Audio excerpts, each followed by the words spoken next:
I lied and I lied, and then I lied some more. That's how Jayson Blair started his memoir of media fraud, and that was enough to get Jayson Blair invited here to Washington University to give a lecture on, of all things, journalism ethics. That struck me as a strange thing for the university to do, so I sat down this morning, hours before Jayson Blair's speech, to talk to Professor Ed Wasserman about exactly why he had decided to spend $3,000 of the university's money, plus expenses, to ask Blair to come and speak to his students. Here's what he had to say. I hadn't actually realized he lived just up the road. So I thought, well, he'd be an interesting guy. We had already had Gerald Boyd, who, as you recall, was the managing editor of the New York Times when this whole thing popped and lost his job in the aftermath. Boyd had been a keynoter at an earlier institute a few years ago before he died.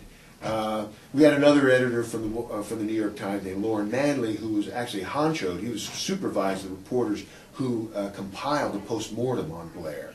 So he was at another institute, not as a keynoter, but as a fellow in the institute, and presented what that was like. So we've, the Blair affair has kind of been on our radar screen, and certainly on the radar screen of everybody who's interested in honest journalism for some time. And here's a chance to get the guy who was at the center of that to come and talk.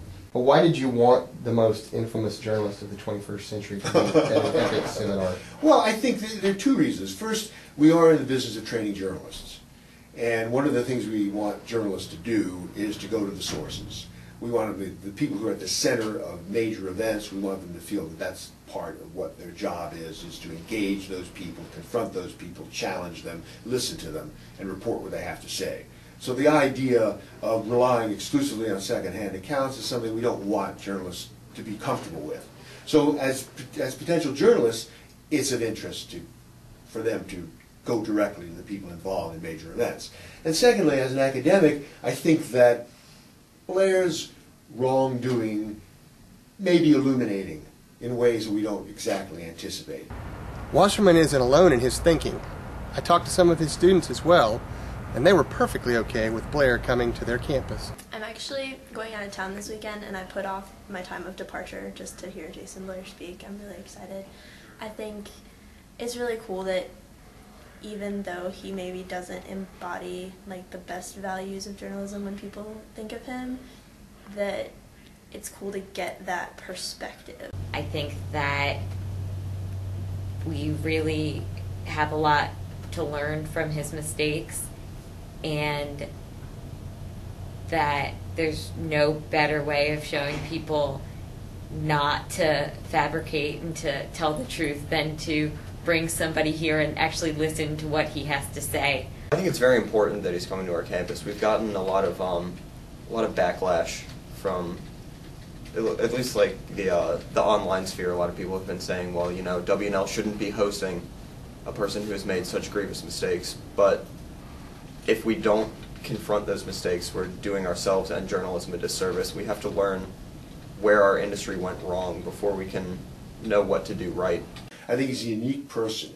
He has a unique story to tell. And my students, if they become journalists, as I devoutly hope they will, 25 years from now when his name comes up, will have a unique perspective thanks to the fact that we got him here and they had a chance to confront him and listen to what he had to say.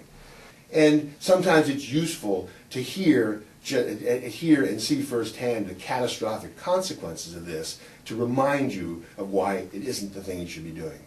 This doesn't present a big ethical challenge. There's no dilemma here. If you're going to try to teach students anything about Jayson Blair, couldn't you just simply say, don't be Jayson Blair? Sure. And I think you need to say that. But you also need to see the ways in which pressures within institutions encourage people to cut corners, encourage people to perhaps not be as scrupulous as they should be about attribution, encourage people to be hastier than they should be, encourage people to make little compromises. And sometimes, and I think that this kind of slide proceeds through little steps. Wasserman is a good journalist, so eventually he started asking me questions, but they didn't really make any sense. Questions like, why are you here? Why are you covering this? I've had institutes here for the last 7 years. No cameras have been here to cover my keynote speakers. These heroes you're talking about completely escaped notice of the media. So obviously the media in their judgment, have decided that Blair is worth hearing. He's an interesting person. He's got something to say. It may be illuminating. Maybe we're going to disapprove of him, but we're here. You're here. I'd never heard from AIM before now. They didn't show any interest in the other heroes of journalism that I've presented here.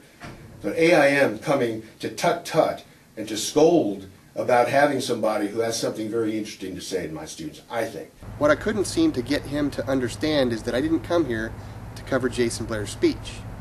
I came here to cover Washington and Lee University's decision to let Blair speak in the first place.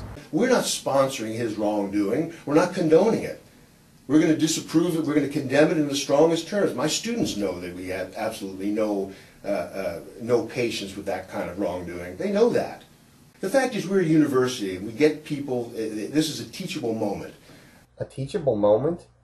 That's what they call it these days when you give the microphone and a huge check to the biggest media fraud in a generation? Add that to the list of reasons that Americans don't trust journalists.